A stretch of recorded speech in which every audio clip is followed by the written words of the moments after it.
Francisco Tazara. Francisco está en línea y lo saludamos. Francisco, ¿cómo estás? Te saluda Alejandra y Juan Pablo, buen día. Buen día, Alejandro, Juan Pablo. Un gusto estar acá. Muchas gracias por el espacio. Buen No, día, por favor. bienvenido. ¿Cómo estamos? ¿Todo bien?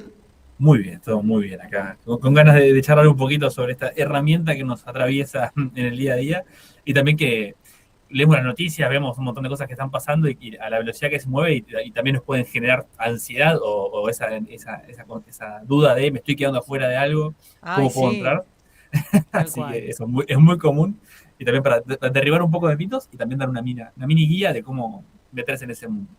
Está bueno, está bueno. Y claro, y ya uno necesita ya una guía incluso de las diferencias, las diferentes inteligencias artificiales que hay, para qué son cada una en específica, para sacarle el jugo, ¿no? Hay algunas que son mejores para generar videos o imágenes o texto o organizarte. Hay una especificidad de inteligencias artificiales para unas acciones muy puntuales, ¿no? Es impresionante el universo que se ha creado para acelerar un montón de procesos o hacernos como asistentes, ¿no? Tal cual, sí. En la primera que apareció fue ChatGPT, quizás la que más conocemos todos de nombre. La primera que apareció a nivel masivo, ¿no? Pues ya viene, ya por lo menos de 2016, viene avanzando bastante todo este campo, que es una IA generativa, es decir, que produce, digamos, que te devuelve un texto, una imagen, una melodía, lo que sea, ¿no? En este caso, ChatGPT te devuelve un texto, así arrancó, hoy ya genera imágenes, hace más cosas. Y es, como decías vos, quizás la más generalista, ¿no? Es como la que quizás para arrancar estaba buenísima si nunca usaron una IA, porque digamos, es un chat que yo interactúo con esta herramienta y me va a devolver las respuestas a las preguntas que yo haga. ¿Qué es lo que está haciendo la IA atrás de eso? Y esto va para todas las IA generativas, no solo para ChatGPT. Lo que hace es predecir, digamos, el texto, ¿no? Tiene un montón de información, se leyó básicamente toda la internet Claro. y mediante análisis estadístico dice, ok, si leo estas preguntas, puedo entender el significado y la respuesta la va prediciendo palabra a palabra, ¿no? Para armar una oración coherente y poder, digamos, resumir toda esa información que tiene en la base de datos detrás de esta herramienta. Y, digamos, obviamente las más famosas, ChatGPT o Gemini de Google o Cloud Code, ahora que está medio de moda, Cloud, son más generalistas, si queremos decir, vamos a usarla para buscar internet, como en vez de usar Google, digo, bueno, no sé, decime los restaurantes cerca de mi casa, lo va a hacer porque tiene toda la información. Quizás para esa puntual sirve más hacerlo en Google Maps, pero Claro. también lo puedes hacer, obviamente. Sí. Está conectado. Y estas herramientas generalistas son, creo que, las principales para empezar a probar con las versiones gratuitas que tienen todos, ¿no? Sin ponerse en gastos, no hace falta comprarse ninguna versión paga de ninguna para arrancar. Ujú. Pero sí, digamos, estas tres, como son las principales hoy en día en el mercado, están también las chinas como DeepSeek y un par más, pero estas tres son las más generalistas para hacer consultas, búsqueda en internet, generar un boceto de un texto o investigar un tema. Eso es muy útil, digamos, sobre todo para estudiar un tema, para ver que tenemos una guía de estudio sobre un tema. Por ejemplo, no sé, quiero investigar sobre un tema específico de cómo setear una reunión en Meet, por ejemplo, y te va Claro. a dar un mini tutorial. Y ahí viene quizás lo que siempre nosotros desde la universidad intentamos reforzar es no ser meros consumidores, no críticos de lo que nos da. Porque la IA funciona mejor y nos va a servir a nosotros mejor siempre que le repreguntemos. Porque siempre la primera respuesta a veces es muy buena, pero depende mucho de cómo le hice la pregunta, cuán específico fui en todo lo que le dije y toda esa información que yo tengo en la cabeza y la puse quizás en una oración, quizás no está bien transmitida. Claro. Entonces volvemos al dilema básico de la comunicación, ¿no? De cómo transmitirle un mensaje claro a un receptor.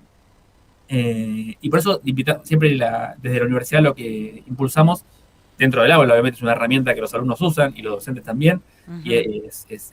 atraviesa, digamos, toda la experiencia académica, es repreguntar, digamos, ser más específicos. ¿De dónde sacaste esta información? Pásame los links también, digamos, como para poder corroborar de lo que me está diciendo.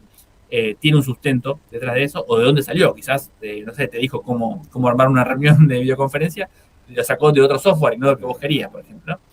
Porque tiene esas confusiones, tiene alucinaciones también, que a veces en pos de darte una respuesta, inventa una función que quizás no existe, o que está en otro sistema parecido, o de un nombre parecido. Entonces ahí siempre preguntarle de dónde sacó la información. ahondar siempre en esa respuesta, no quedarse con lo primero que nos da, sino también hacer un consumo crítico de esa devolución que nos hace la herramienta. Es como el primer tip y el más importante para usar siempre cualquier IA que uno quiera utilizar.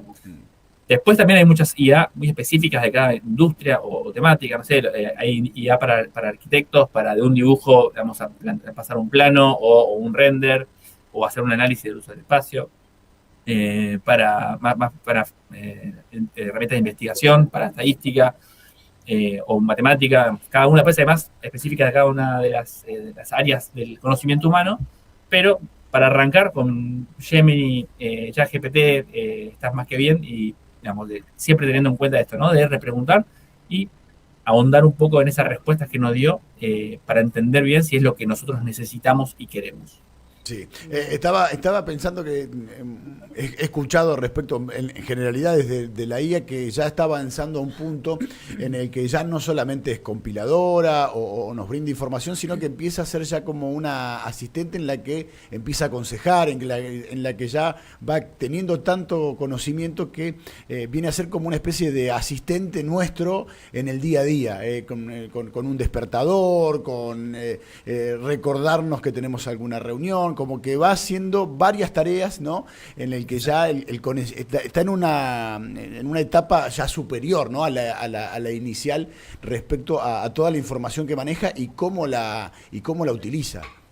Sí, lo que hace referencia es la revolución agéntica, por así decirlo, cuando empezaron a aparecer los agentes de IA.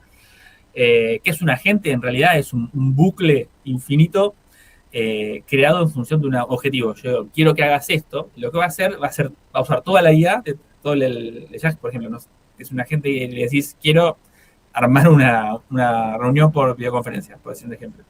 Y va a preguntarle a una IA como ChatGPT, va a decir, ok, ¿qué hago? Tengo que hacer todos esos pasos. Bueno, va y vos le das permiso para que use tu compu, se meta en tu calendario, use, digamos, ciertos archivos, que está buenísimo, porque te automatiza, es una herramienta de automatización de procesos, tanto a nivel laboral como personal, súper potente, y esta revolución se dio más que nada en los fines del año pasado, cuando empezaron a aparecer agentes mucho más accesibles. Al principio era bastante más complejo armar un agente, y tiene el desafío digamos, de la protección de datos y de seguridad, ¿no? Vos tenés que usarla, claro, una herramienta agéntica.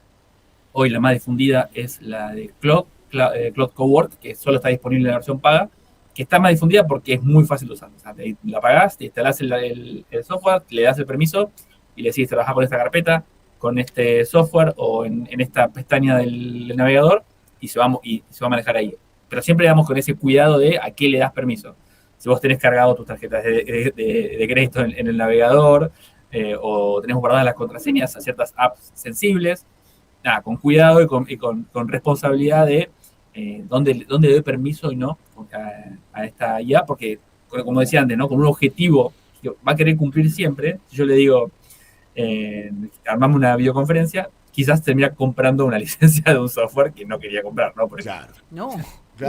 Claro, bueno, por eso están... Hay que estar atento de no entender que él sábelo todo y que todo lo que dice es así de real, como bueno vos decías al principio, ¿no? Chequear cuáles son las fuentes, porque también con la vorágine de querer hacer más cosas, y porque si tenemos herramientas como para optimizar el tiempo, entonces copiamos y pegamos y ni miramos. Es que es súper potente, claro, es súper tentador, y está buenísimo, pero sí debemos hacerlo con responsabilidad, tomarse un ratito, con cuidado, leer la letra chica y hacer muchas preguntas antes de avanzar, ¿no? Tal cual. Te iba a preguntar, Francisco, que vos das clases en la universidad. Sí, doy clases en la universidad. Porque, nada, es algo que se discute muchas veces, ¿no? En las instituciones educativas, el uso de inteligencia artificial sí o no. En tu caso, decís que la utilizan, o sea, la utilizan como un complemento. Sí, es una herramienta súper potente que no podés negar su presencia o su existencia, tanto del lado del alumnado, obviamente. Cuando aparecieron, sobre todo ya GPT, en términos de los trabajos prácticos, hubo que repensarlos, hubo que redefinirlo de cómo les pedíamos la generación o la evaluación de los mismos. Sí. Y eso atraviesa todo el sector académico, no solamente la UFLO. Claro. Es una discusión que viene hace ya 2 años súper interesante, y va evolucionando con cada un descubrimiento nuevo, cada semana pasa algo nuevo, hay que, digamos, juntarse de vuelta y pensar. Pero bueno, en la UFLO, digamos, sí, digamos, asumimos el desafío Sí. de sumar esa herramienta y también enseñar a usarla, ¿no? Esto, digamos, de la clase de arquitectura, bueno, qué herramientas se usan, cómo usarla, cómo complementarla con otro software y tener cuidado con qué, digamos, con dónde suele, digamos, cometer errores o hasta dónde llega y dónde puedo yo también. Cómo puedo poner el servicio mío, no simplemente de hacerme un texto y lo presento, sino que me sirve a mí para desarrollarme como persona personal y profesionalmente. No que sea una herramienta que yo consuma, sino que esté al servicio mío como ser humano para poder producir lo que yo quiero. Es una herramienta que expanda los límites de lo que yo puedo hacer. Claro, claro. No, es impresionante el mundo que hay y lo importante, ya nos quedamos sin tiempo, pero el tema de los prompts, ¿no? Lo importante que es también saber qué pedirle, cómo pedírselo, y que si realmente aprendemos este lenguaje, se nos va a hacer mucho más fácil. Yo veía como los generadores de videos, cómo hay que ser muy específico, ir marcándole algunas cuestiones, y mientras más vamos puliendo el tema de los prompts y el lenguaje particular que tiene esto, podemos lograr el resultado que queremos. Pero bueno, depende también mucho de esto. Es muy complicado aprender a estos prompts, lleva un tiempo. Lleva tiempo, obviamente, también la IA va aprendiendo y se va acomodando a cómo vos lo usás. Claro. También. Entonces, como que tiene una memoria más o menos, dependiendo del plan pago o no, cuánta memoria tiene, pero se va acomodando. Pero sí, digamos, eso que decías vos es clave, ¿no? Ser específico en lo que necesito. Si yo quiero que me arme, no sé, una propuesta de un texto, decirle, darle un rol, o sea, escribirlo como periodista, escribirlo como un investigador científico. El contexto, darle un contexto, ¿no? Vos sos un periodista en una radio o sos un investigador en una universidad pública, privada, lo que sea. Así también la IA tiene más herramientas sobre las cuales poder responder y darte lo que vos estás necesitando. También el tono, si es formal, informal, o sea, mientras más específico seas en todo eso, va a ser mejor. Y como dijimos antes, ¿no? Me da la primera devolución, una vez que hice, ir a leerla, analizarla, y volver a preguntarle, okay, ahora fíjate tal párrafo que te quedó medio fuera de tono, o ir ajustando así, y así con videos, imágenes, digamos. Siempre, mientras más información le des, más preciso seas en el prompt, va a darte los resultados que vos necesitas. Tal cual. Y eso se puede ir aprendiendo. Sí, sí. Y la IA no se ofende, si le decís, che, no, tan breve no quería la nota, o che, no, es demasiado formal. Había un estudio que decía que mientras mejor la trates, mejor funciona. Claro, que había que pedirle por favor, y después dice, no, anda a lo concreto, no hace falta. Mientras más preciso seas, tal mejor cual, para, tal cual. Para todos. Seguramente seguiremos charlando con vos, Francisco, favor, de estos temas, porque es muy profundo y tiene varias aristas. Te dejamos un gran abrazo. Gracias. Un abrazo para ustedes, que tengan un buen día. Igualmente. Hasta luego. Adiós.